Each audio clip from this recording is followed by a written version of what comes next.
Episode 9 of Squid Game begins this finale just like it started, with a look at the rules for the Squid Game played as children. Two competitors remain for this final challenge, Sang-woo and Ji-hun. It all comes down to this. They're going to play Squid and each will be on opposing sides of offense or defense. Ji-hun, however, chooses offense. With the VIPs watching from above with interest, the front man adds extra narration, confirming that this game is the most physical and violent from childhood days. There are few rules with this one, but only a few.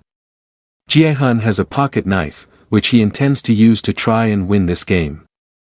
As rain falls, the two men slug it out. Stiff punches are traded while Sang-woo manages to grab the knife and stab Ji-hun several times.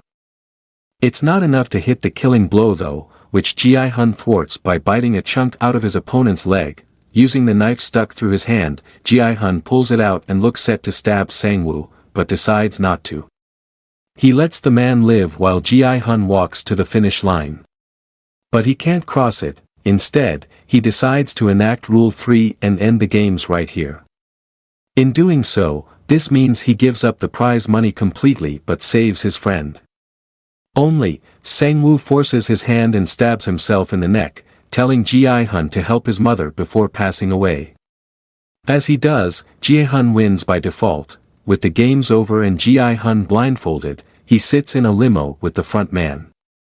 In-ho mentions how these games are akin to betting on horses before eventually drugging Ji-hun and pushing him out into the street. Inside his mouth though is a credit card. Ji-hun uses the card inside the terminal and checks out his balance. His PIN number 0456, he withdraws 10,000 won, leaving him with $148 million. Following this ordeal, Ji-hun swings by the old neighborhood and finds Sang-woo's mother. She hands over some mackerel while Gu-hun remains silent, unable to tell her the heartbreaking news about her son's fate. Ji-hun heads home where he finds his mum lying on the floor. Despite doing all he can for her, his mum has passed away. He holds her as best he can, struggling to hold back tears as he mourns her passing. Unfortunately, Ji-hun has not been able to help his mum, who has clearly passed away. We then cut forward 1 year later. Ji-hun is a changed man and is called to see the bank manager.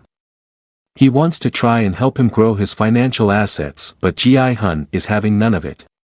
He hasn't touched the money since winning it and instead, asks the bank manager for 10,000 won. Heading down to the docks, he uses that to buy a rose.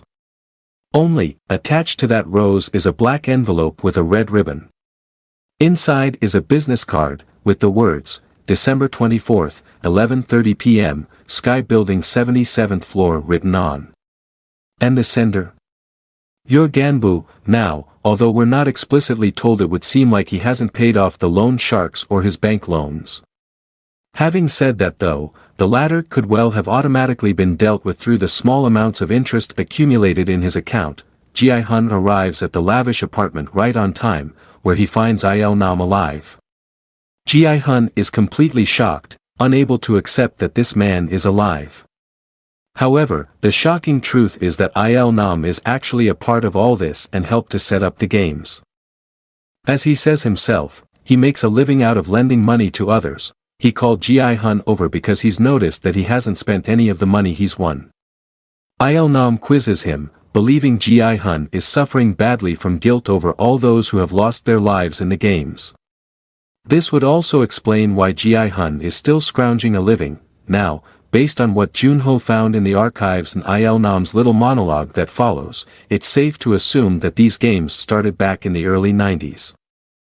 Since then, there's always been one winner, and it seems like that winner could well go on to become a figurehead staff member like Frontman, given In-ho won the games 1 year, or be sucked back into the games one way or another. Back then though, Il-nam and a whole bunch of rich buddies got together and decided to come up with a more productive way of spending their money.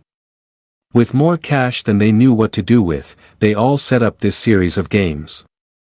The VIPs are actually those in charge of the games, betting money on people like horses. They created this game as a way of having fun.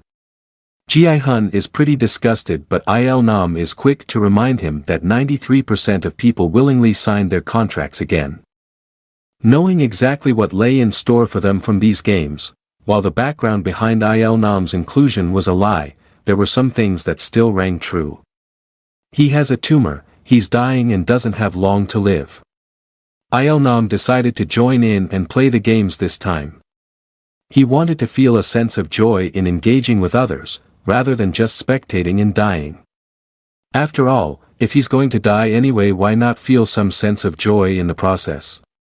If you'll recall, while playing red light, green light during episode 1, the man had a big ol' grin on his face the whole time. Joining and playing with Ji-hun during the 4th challenge allowed him to remember all the moments he had forgotten in his life from such a long time ago. This is why Ji-hun was able to progress forward and why Il-nam sacrificed himself. Although this gunshot was obviously a decoy, as the clock chimes midnight, Il-nam passes away, for real this time. Now, Il-nam being part of the games also explains why he initially chose not to continue playing during the first episode. Given this is supposed to be a democratic process, he didn't want to impede on this. One further flashback also shows that he's also colloquially known as the host of the games, which explains why the front man took over in his absence. With Ji-hun finally learning the truth about the games and their origin, he undergoes a drastic transformation. He gets his hair cut and dyed red, heading off to help Cheol, Sae-byok's brother. He brings her to Sang-woo's mum and asks her to look after him.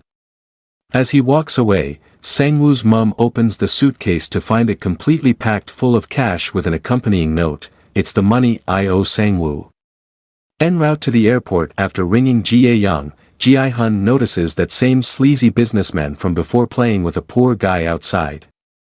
Exchanging slaps and smacking envelopes, Ji-hun charges across the platforms but misses the man as he boards a train and escapes. For the unsuspecting victim, however, Ji-hun snatches his business card away and demands he not compete. At the airport, an enraged Ji-hun rings the front man and promises that he'll pay for what's happened to him and the others. Instead of boarding the plane, he turns and walks away, determined to fight back and put an end to this once and for all. What an agonizing cliffhanger. That concludes our review for today, but the discussion is far from over. For more, leave a comment, hit like, and subscribe for more videos. Keep the magic of movies alive until the next time, signing off from FK Bytes.